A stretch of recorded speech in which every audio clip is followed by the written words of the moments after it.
Discourses of family caregivers on continuity of safe care for children with tracheostomy at school, presented by myself, Ivone CABRAL, is a research project developed in Brazil with children with chronic respiratory conditions who depend on tracheostomy, and this group is a subpopulation of children with special healthcare needs.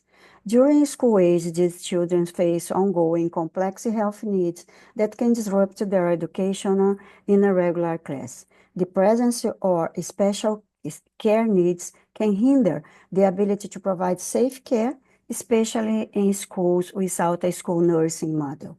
In Brazil, the situation is even more complicated as the school healthcare models focus on coordinated child care center around the family and the community rather than implement a school nursing model.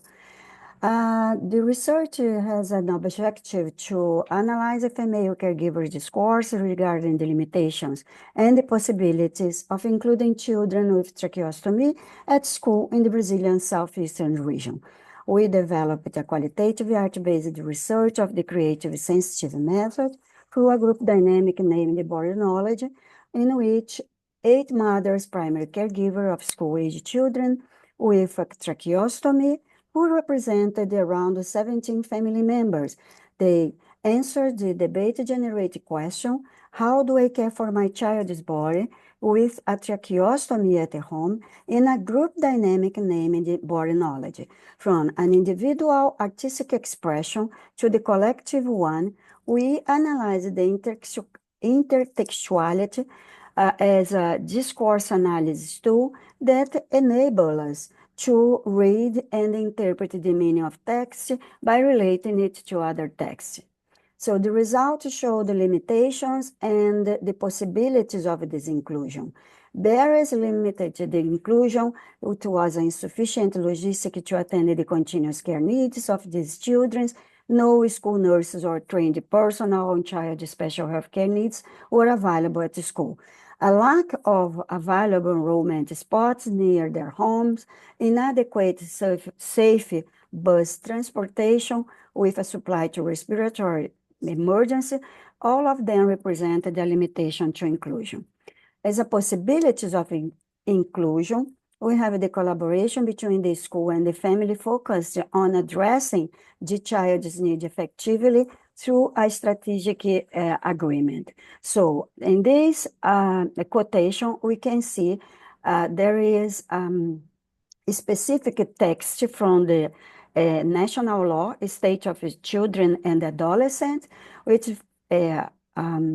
states the authority from the school and the authority from the educational system must to assure access to public and free school located near their residence. The schools facilitate or modify to offer continuous care for the children, and the family ensure the presence of a trained caregiver during these hours. So in the same statute must provide, in the same statute is written that the state must provide specialized educational support for disabled students, ideally within the regular school system. So in conclusion, there are significant limitations in the schooling process from enrollment to the child's ongoing presence in school. A school must have a logistical and technical competence to care the children with tracheostomy, yet a lack of resources significantly impacts their life maintenance. That's why a support for inclusion must occur when schools provide resources and opportunities to ensure children access to the education and regular class. The implications for clinical practice, as the successful school inclusion is essential to have trained caregiver and appropriate adjustment to the school environment. So here's the reference, and thank you very much. And here's my contact, and you can provide any if you have any doubt.